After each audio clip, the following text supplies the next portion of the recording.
droit. Il est vraiment... Les rencontres professionnelles en journée, les spectacles en début d'après-midi jusqu'au bout de la nuit. C'est ainsi que s'agence une journée du Massa 2026. La question des fonds et du financement des arts du spectacle africain était au centre des échanges, à la salle Christian Latier du Palais de la Culture, espace dédié aux rencontres professionnelles. Tout ce que les arts du spectacle apportent à la société ne peuvent pas être rétribués directement par les consommateurs qui ont l'habitude de profiter de ces arts. Le financement des arts du spectacle en Afrique est un défi complexe confronté à des obstacles structurels, économiques et politiques. Ce panel a donné la parole aux porteurs de projets qui ont partagé leurs expériences.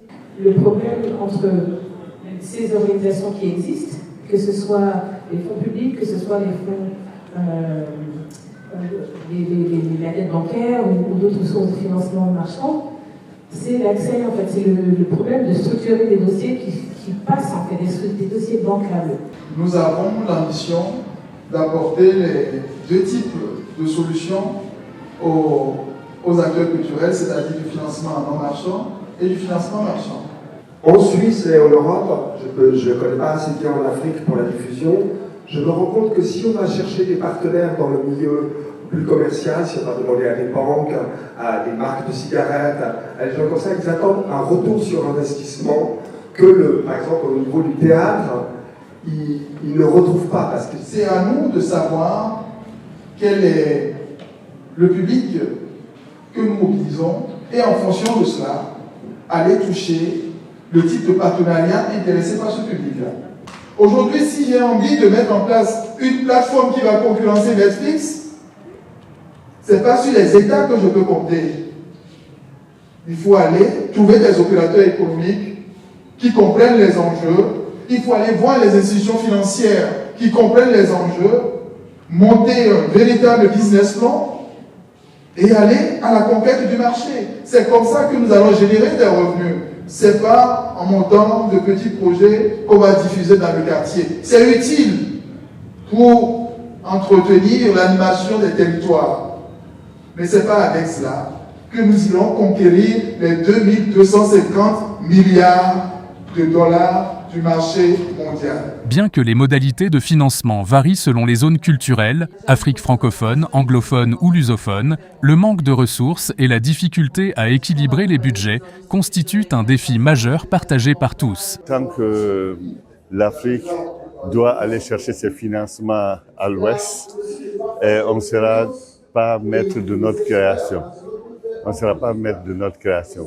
Donc, c'est se poser la question, quelle politique réellement nos États veulent mettre en place pour le développement de l'art et de la culture. Quand je parle de développement de l'art et de la culture, je parle de sa structuration et de l'information pour ces artistes et la formation aussi. Formation pour que ces artistes prennent leur place qu'ils méritent sur notre continent d'abord, que notre continent soit décloisonné, qu'on puisse avoir une belle circulation déjà en Afrique, parce que aujourd'hui nos artistes pour vivre ont tendance à aller voir vers les autres continents, alors qu'on est un continent fort, on est un continent riche. Et c'est le continent qui est la maman, voilà. Et donc, c'est pas normal que nous soyons pas capables de mettre en place des outils qui permettent le développement de notre patrimoine d'abord, traditionnel, de notre patrimoine immatériel, et aussi d'aller vers la création et les outils, des éléments d'art et aussi des questions de recherche, donner les moyens à la recherche pour l'art et la culture. Parce que tous ces éléments aussi ont besoin de temps, de recherche et tout. Mais on pense beaucoup à l'animation qu'à l'art et à la culture.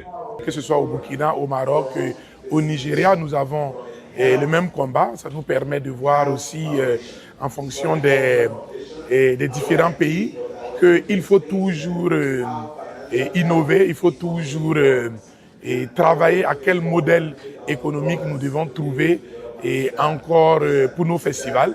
Ça permet de savoir que nous n'avons pas encore fini de chercher et de créer.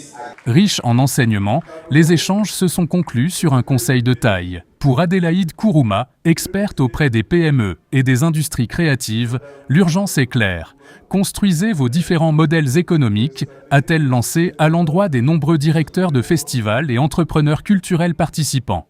Aujourd'hui, il y a de plus en plus de regards qui sont portés vers le continent africain qui devient de plus en plus l'épicentre des industries culturelles, économiques et créatives. Et ce dont on a parlé ce matin avec les porteurs de projets, avec des perspectives croisées d'acteurs du Maroc, du Nigeria, mais aussi d'Angola. C'était les défis dans la capacité à mobiliser des fonds, des subventions. Et je pense que les enseignements clés qui nous venaient notamment du Nigeria, ça a été l'importance en fait de construire un modèle économique, qu'on soit une structure à but lucratif ou non, mais l'importance de construire un modèle économique, d'avoir une vision forte qui se décline en stratégie et qui permet du coup de structurer une activité pérenne. L'autre chose qu'on a dite aussi, c'est qu'aujourd'hui, ces économies, ces industries culturelles et créatives, elles sont encore en train de se construire sur le continent africain et de plus en plus les gouvernements voient l'importance d'accompagner ces secteurs. Aujourd'hui, que ce soit le Bénin, la Côte d'Ivoire, mais aussi la Guinée, il y a de plus en plus un intérêt marqué qui est porté sur ces secteurs, avec ces secteurs, par exemple, aujourd'hui, qui se retrouvent au niveau des plans nationaux de développement, comme c'est le cas en Côte d'Ivoire, et à travers des initiatives publiques-privées comme Creative CI, qui est en train d'être lancée en Côte d'Ivoire. Ça va être l'occasion pour les acteurs de ne pas réfléchir seuls à leur modèle économique, mais d'être accompagnés aussi à travers le secteur privé et la collaboration avec le secteur public.